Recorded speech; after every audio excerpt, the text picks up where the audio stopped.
Ya. Artinya bahwa ada nilai partisipasi. Artinya negara hari ini bersama elit-elit itu tidak lagi mendengarkan suara rakyat. Semua katakanlah fraksi-fraksi tertentu yang memiliki kepentingan di barisan pilpres ya. Di dalam hal ini misalkan di barisan partai pemenang. Oke, baik, selamat malam. Selamat malam, Bang.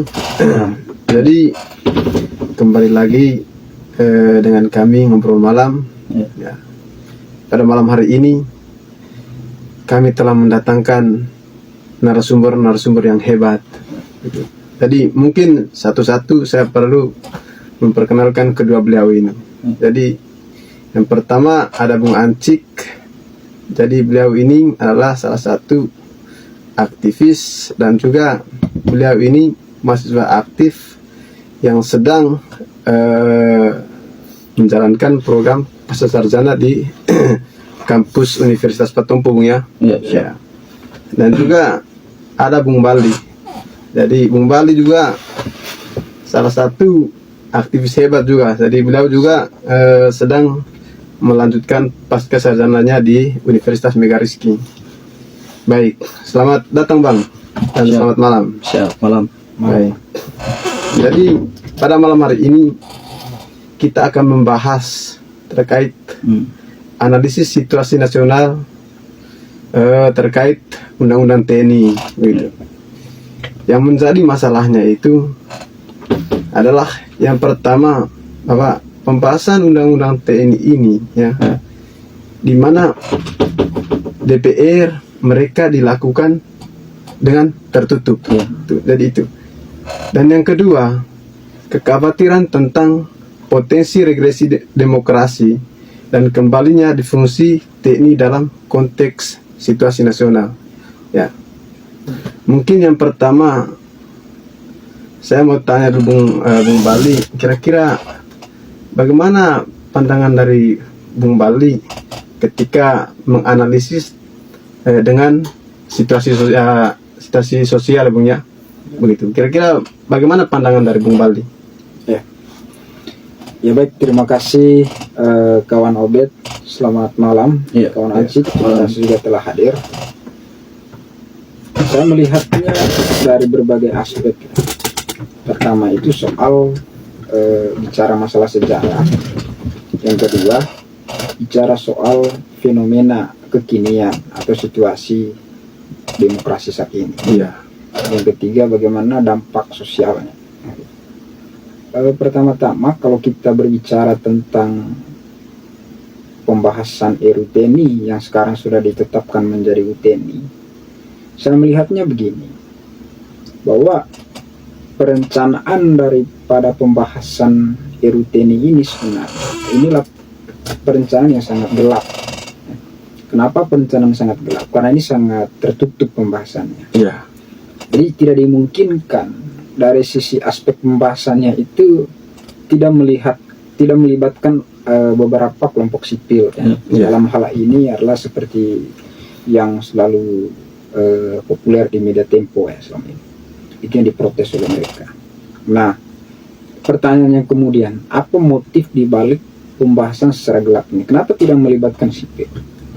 Sebenarnya kalau saya baca secara situasi politiknya bahwa dengan munculnya ini sebenarnya agenda yang diinisiasi oleh kelompok-kelompok, katakanlah fraksi-fraksi tertentu yang memiliki kepentingan di barisan pilpres ya. Dalam hal ini misalkan di barisan partai pemenang, itu kalau saya baca yang inisiasi agenda di hotel pembahasannya. Nah, itu saya baca bahwa ini kepentingan partai yang kemudian bermanuver terhadap koalisi-koalisi pemenang pilpres. Itu pertama. Nah, kalau kita mengacu kepada sejarah tadi bahwa di mana ada TNI yang terpimpin, di situ negara itu tidak baik. Bahkan berangkat dari Perang Dunia Kedua itu karena apa? Otoritas dari kelompok-kelompok yang mayoritasnya itu dipimpin oleh TNI. Misalnya di Jerman, Hitler, munculnya Perang Dunia Kedua itu karena apa? Terlalu otoriter. Begitu juga di Myanmar misalnya di tahun 21 misalnya. Itu gerakan-gerakan itu dari kelompok-kelompok sipil, dari gerakan mahasiswa, karena memang mereka itu memimpin suatu negara itu terkadang menggunakan metode-metode pendekatan yang sangat fundamental terhadap kelompok-kelompok mayoritas TNI. Itu juga persoalan.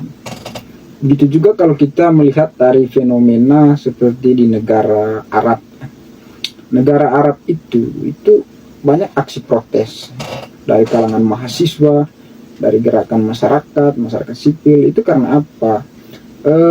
Situasi demokrasi itu memang kalau dipimpin oleh kelompok-kelompok TNI, bukan berarti saya menyalahkan TNI ya. Artinya memang problemnya itu sangat menyeluruh gitu. Begitu juga di Orde Baru misalnya. Yang dimana pada saat itu ketika rejim Soeharto berkuasa, kebijakan-kebijakan yang otoriter itu muncul. Misalnya pengekangan terhadap kebebasan berpendapat, diskusi di kampus, NKKBKK. Nah, itu yang terjadi. Nah, saya sangat yakin dengan persoalan yang kemudian menjadi tuntutan kawan-kawan mahasiswa hari ini, bahwa semoga-moga gerakan itu sangat berorientasi jangka panjang. Nah, tetapi di lain sisi bahwa sebenarnya adalah kenapa saya tidak sepakat dengan sahnya UTNI ini. Alasan saya itu sederhana, bahwa di mana ada TNI itu memang memiliki keterbatasan dalam fungsionalnya.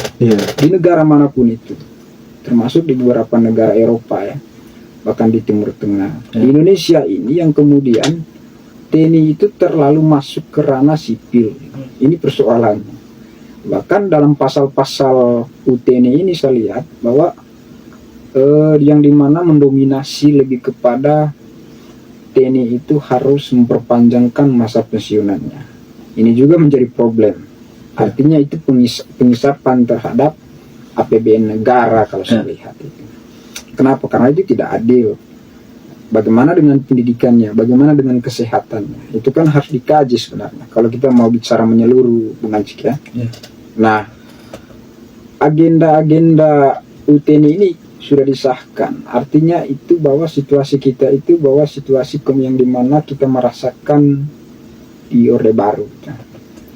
Jadi saya tidak melihat dari sudut pandang pengalian isu ya, tentang Sri Mulyani mundur, kemudian Mayor Teddy dicap buruk, kemudian muncul lagi UTNI dan sebagainya. Saya tidak bicara bahwa ini hanya persoalan isu, tidak, karena faktanya adalah UTNI itu sudah disahkan.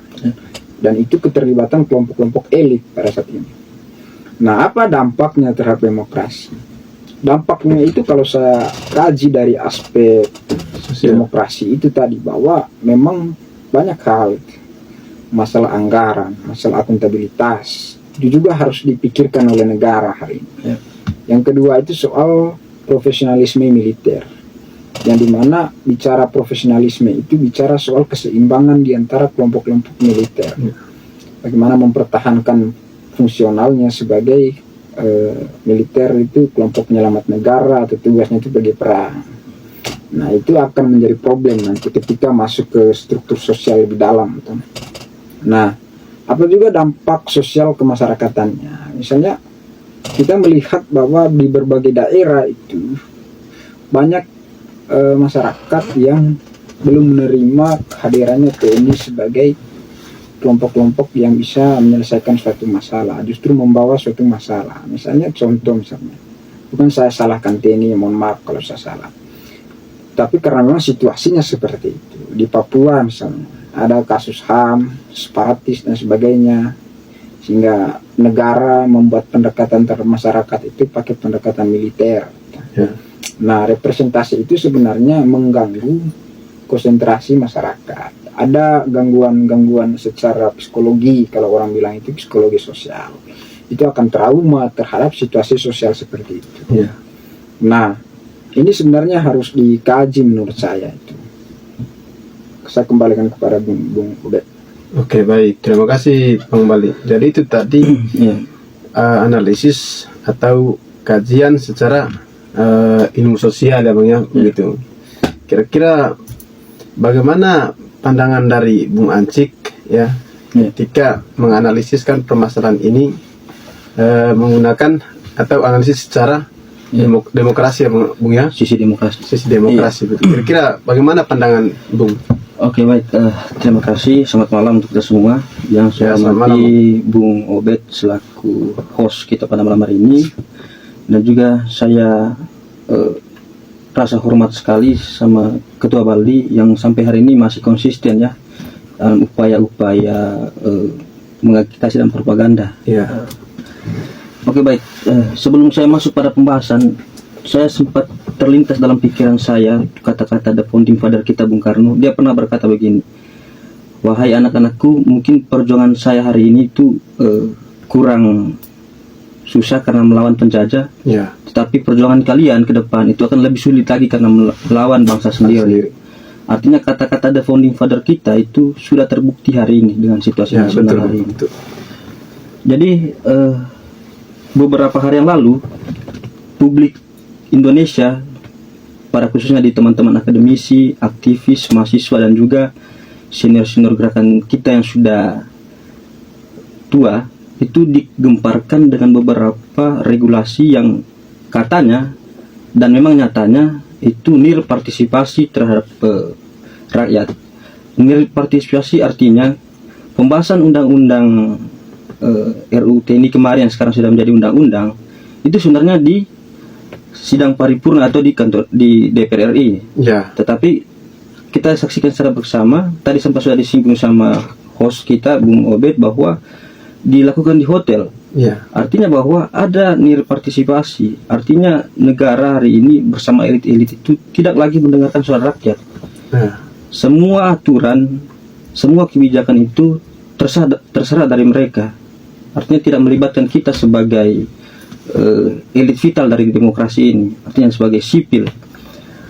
Jadi kalau kita flashback 4 tahun terakhir itu tidak ada undang-undang disahkan itu melibatkan kedaulatan demokrasi. Taruhlah di tahun 2019 Omnibus Law itu yang walaupun pada saat itu penolakan dari berbagai daerah, aliansi dari kampus-kampus di kota-kota besar itu menolak Omnibus Law, tapi tetap disahkan oleh DPR pada saat itu.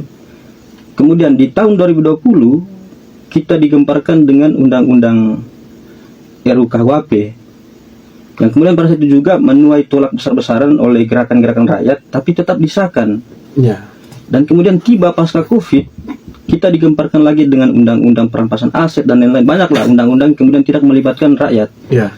Artinya esensi demokrasi itu sudah tidak ada di kita. Demokrasi itu hanya sebagai pelumas mulut daripada pejabat ketika mereka ada di panggung pemilu. Setelah pemilu tidak, kita hanya sebagai ampas bagi mereka. Ya, betul. Nah, kemudian hari ini pasca pemilu 2024 kita lagi-lagi diperhadapkan dengan satu undang-undang yang kemudian banyak dikritik, tapi banyak juga yang tidak mau bicara karena dia sifatnya reaksioner dan takut dibungkam. Itu adalah undang-undang TNI. Menurut saya di sisi demokrasi, undang-undang TNI ini memang akan berpotensi besar untuk bagaimana membungkam suara-suara kita, membungkam ruang gerak kita, baik itu di ranah kampus maupun di luar kampus. Artinya bahwa ini sudah tersistematis, Bung Obed. Ya. Dulu waktu saya aktif di salah satu organisasi, saya pernah gabung di aliansi API Kampus namanya, Aliansi Perjuangan Indonesia dan Mahasiswa, yang kemudian pada saat itu mengadvokasi persoalan DO mahasiswa. Yang mengagetkan kami di teman-teman aliansi kemarin itu ternyata di Indonesia ini sudah ada forum-forum rektor yang membahas persoalan pembatasan jam malam. Artinya ini include bahwa sudah ada 3 dan 4 tahun lalu negara itu sudah berkonsultasi untuk bagaimana mematikan demokrasi di Indonesia, sehingga tibalah di puncaknya bahwa ketika semua sudah mati, mereka memperkuat bagaimana militer kembali berkuasa. Artinya ini sudah punya rentetan konsolidasi hingga tiba pada saat ini. Dan menurut saya, kalau tadi Ketua Baldi dari pandangan sosial politiknya itu menurutku sudah bagus, tapi ingin saya tambahkan di sisi demokrasinya. Kalau memang di sisi demokrasinya, saya ulang-ulangi bahwa itu sudah tidak ada lagi kedaulatan bagi warga sipil. Karena di beberapa pembahasan yang saya baca itu di draft yang sudah disahkan bahwa ada kurang lebih belasan instansi kedudukan strategis yang TNI akan jabati. Salah satu yang menurut saya paling vital itu adalah cyber di negara kita. Itu akan dikuasai oleh TNI. Kita bicara begini bukan berarti kita anti terhadap militer. Ya, betul Bang. Kita ketahui bahwa militer juga punya sumbangsi luar biasa di negara kita, tetapi tupoksinya sebenarnya tidak pada ranah politik. Ya. Bicara soal demokrasi itu orientasinya titik sentral itu pada rakyat sipil yang menduduki persoalan itu. Saya kira negara-negara keliru. Artinya bahwa ketika teman-teman mau ingin menjadi TNI, ya tamat SMA, ikut pendidikan TNI dan dilantik sebagai TNI. Tetapi kalau ingin menjadi pejabat politik, tamat SMA, kuliah, ambil jurusan sosial politik, hukum dan lain-lain dan menjabat. Artinya itu bahwa kita sudah kembali ke Orde Baru menurut saya, Bung Ubed. Dan memang sejarah sudah mencatat bahwa pelanggaran HAM terbanyak itu ada pada masa-masa Orde Baru. Pada saat itu masih berlangsungnya di fungsi ABRI. Itu jelas tercatat di sejarah. Dan kalaupun negara ingin mengembalikan itu dan memang sudah disahkan, saya rasa kita akan diperhadapkan dengan Neo Orba, artinya Orde Baru Jilid 2. Sebagai antitesis bagi saya bahwa solusi dari saya, kita harus perkuat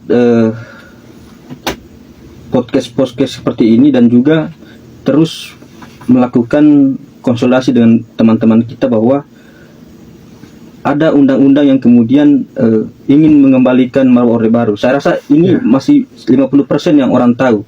Beberapa rakyat Indonesia belum tahu persoalan ini. Betul Bang. Jadi mungkin untuk lebih berdialektika lagi, saya kembalikan ke Bung Obed. Oke, baik. Jadi apalagi kemarin ini Bung Hansik, ya, bahwa ketika kita melihat bahwa anggota dewan yang sekarang ini, ya, jadi bukan lagi pro terhadap masyarakat, ya. Kenapa saya katakan begitu? Jadi undang-undang TNI, ya, yang baru ada isunya kemarin ini, mereka cepat sah menjadi undang-undang. Akan tetapi pertanyaan demikian, kenapa undang-undang perampasan aset yang seringkali digaungkan oleh masyarakat, mereka tidak mengesahkan undang itu? Begitu. Kira-kira bagaimana itu Bung Hansik? Iya, saya simpel aja, mungkin nanti Ketua Bali tambahkan. Memang keberpihakan negara tidak ke rakyat, tapi keberpihakan negara itu ke mungkin lebih cenderung ke partai, ya Bung, ya. Iya, partai dan keuntungan menurut saya. Itu kita buka-bukan aja, gitu. Tidak tahu menurut Ketua Bali, saya kembalikan. Ya, mungkin ada pandangan berbeda dari Bung Bali terkait ini. Ya, karena ini kan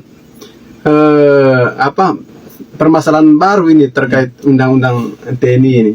Jadi yang seringkali digaungkan oleh masyarakat itu kan yang dari dulu itu, baik dari mahasiswa atau pemuda, terkait undang-undang perampasan aset. Tapi yang kita lihat kan sampai saat ini belum disahkan begitu. Kira-kira bagaimana pandangan dari Bung Bali? Pertama begini, bahwa kenapa kawan-kawan mahasiswa itu menyoroti persoalan itu kemarin. Nah, menurut saya adalah alasannya sederhana, itu yang paling urgent. Lebih baik bahas itu ketimbang bahas UTNI. Nah, itu poinnya. Nah, tetapi itu kajian kawan-kawan gerakan. Dalam perspektif negara itu sebenarnya adalah negara itu memiliki kapasitas untuk melihat sejauh mana mereka punya kepentingan, baik dari jangka pendek, menengah, dan jangka panjang. Saya lihat dari aspek sosialnya, bahwa kalau dikatakan Niccolo Machiavelli itu sebenarnya adalah ketika orang sudah berada dalam kekuasaan, mereka manfaatkan segala cara itu untuk memiliki kekuasaan dengan cara apapun. Bisa melalui pembunuhan, bisa melalui perang. Itu yang dikatakan Niccolo Machiavelli, salah satu tokoh sosial politik Italia. Nah, namun sangat kejam demokrasi hari ini, bahwa terjadi yang namanya kemerosotan kebebasan berpendapat, kebebasan ekspresi dan sebagainya, seperti yang dilakukan oleh beberapa kawan-kawan pers ya. Iya. Misalnya Tempo saat ini kan terjadi pengiriman simbol kepala babi, Iya. tikus. Kalau kita maknai simbol itu dari sudut pandang sosial, itu sebenarnya adalah tindakan yang dimana terjadi yang penghinaan terhadap kebebasan pers.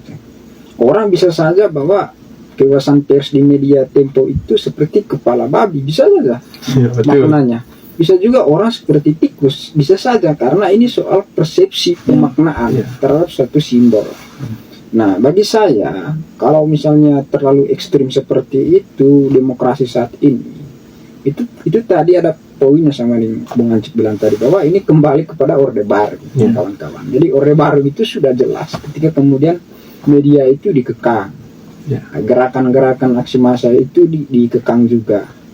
Dan menurut saya ada salah satu kritik dari Ben Sukatani itu soal institusi Polri itu. Menurut saya adalah gerakan itu sebenarnya itu kritik sosial, melihat bagaimana suatu fungsional dari jabatan-jabatan aparat penegakan hukum maupun pihak keamanan. Menurut saya itu sangat respect ya. Kenapa? Karena melihat akibat dari problem praktek-praktek kelompok memiliki jabatan fungsional. Begitu juga sebenarnya UTNI ini. Artinya demokrasi kita itu kadang trauma secara psikologi melihat bahwa jangan sampai kembali ke Orba ketika TNI itu dipimpin gitu. Tapi pertanyaan kemudian bahwa kita sebenarnya lupa dengan analisis situasi politik tadi yang saya bilang, bahwa terjadi interaksi antara kelompok-kelompok partai yang kemudian sangat manuver terhadap kemenangan Pilpres kemarin pada saat itu. Nah, dalam perspektif sosial politik itu melihatnya bagaimana hubungan sosial kekuasaan partai itu. Misalnya ketika pembahasan RUU TNI di hotel, partai siapa yang inisiasi itu? Kalau kita kaji ya, jadi secara hubungan de facto itu ada kaitannya dengan partai yang menang Pilpres. Dalam hari ini adalah Partai Gerindra, begitu. Nah, bagaimana dengan oposisi kemarin? Oposisi tidak terlalu nampak pada saat itu. Hanya yang kita persoalkan adalah kenapa tidak melibatkan kelompok-kelompok sipil dalam pembahasan. Itu pertanyaannya. Kenapa secara tertutup? Artinya ada rencana kegelapan. Ini kembali kepada situasi Orba. Saya itu poinnya. Jadi menurut saya solusinya adalah jika kemudian ada kawan-kawan yang merasa bahwa UTNI itu harus digugat di MK, saya pikir upaya kolektif menurut saya yang harus dibangun oleh kawan-kawan. Perlu gugat di MK. Setelah itu bikin semacam manifesto demokrasi terkait Presiden Prabowo saat ini, agar cita-cita dari reformasi itu harus diimpiankan oleh kawan-kawan saat ini, terlepas dari media tadi. Betul. Tapi itu poinnya, kawan. Oke, baik, sangat menarik ya Bung. Jadi ada poin yang saya tangkap tadi itu ya, terkait ada masalah ya yang dimana pengiriman kepala babi di media Tempo ya, Ketua ya. Jadi kira-kira apakah ada kaitannya dengan soal undang-undang TNI ini, Ketua Bung? Iya, saya tambahkan mungkin saya dulu. Ya. Kalau bicara soal keterkaitan ya jelas. Ya. Karena yang kemarin saya ikuti itu ternyata di salah satu bidang di Tempo ini ada namanya bidang kajian politik yang kemudian diketuai oleh salah satu wartawati kader Katolik juga. Dia itu kemarin dihadiahkan hadiah ulang tahun oleh Sri Paus. Setelah dia memuat berita persoalan RUU TNI mengkritik pesan itu, nah terjadilah teror itu. Saya juga tidak bisa mengkaitkan dengan apakah itu dari pihak yang kemudian dikritik atau tidak, tapi kejadiannya itu sinkron gitu ya. Setelah dia mengkritik, diteror gitu. Iya. Jelas. Berarti kesimpulannya ada kaitannya Bung ya? Iya, ada kaitannya. Kalau secara historis itu darinya dia mengkritik persoalan itu, setelah diputuskan menjadi undang-undang dia diteror. Oke, baik, terima kasih Bung. Mungkin pembahasan untuk diskusi terkait analisis baik dari analisis dari segi demokrasi maupun sosial, mungkin ada tambahan sedikit. Oke, silakan Bung. Silakan. Sebenarnya adalah negara kita itu sedang menskenariokan apa yang mereka perjuangkan di 2029. Itu yang kita lupa. Ya. Bisa saja perjuangannya melalui sistem pemerintahan saat ini. bukan oleh partai politik tetapi melalui regulasi tadi. Ada aparatur sipil yang menguasai sistem. Ya. Mengapa? Karena banyak tokoh-tokoh politik yang tersandra dengan situasi demokrasi seperti Jokowi lah. Jokowi juga tersandra. Prabowo juga tersandra. Begitu juga misalnya Presiden SBY ya.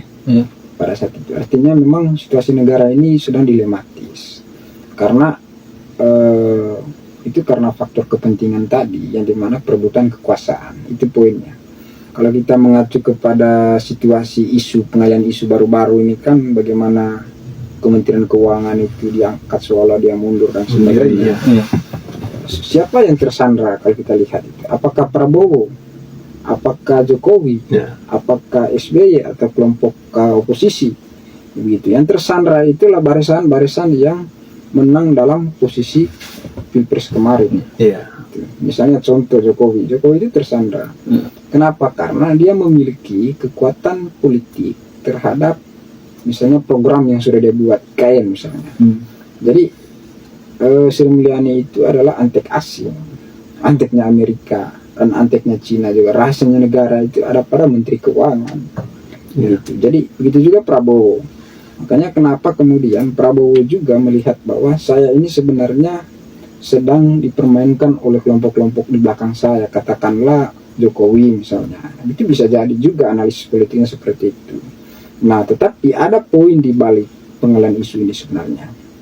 Bahwasanya kalau orang-orang bilang media-media yang baser-baser berpikir bahwa ini pengalihan isu supaya Gibran naik, kemudian Prabowo turun dari jabatannya, saya pikir itu pengalihan isu semata. Karena demokrasi ini bisa saja masih berjalan mulus ketika kemudian hanya kekuatan-kekuatan ekonomi politik yang kemudian harus dimonopoli terus ke depannya.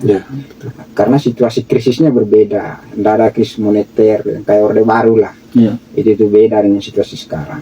Begitu poinnya. Oke, baik. Mungkin ada tambahan juga dari Bung Ansik. Saya pikir seperti itu. Nanti tambahnya di closing statement. Oke, baik. Cukup sekian ya. Nanti untuk pembahasan selanjutnya kita lanjut pada part 2 ya. Begitu. Mungkin sekian.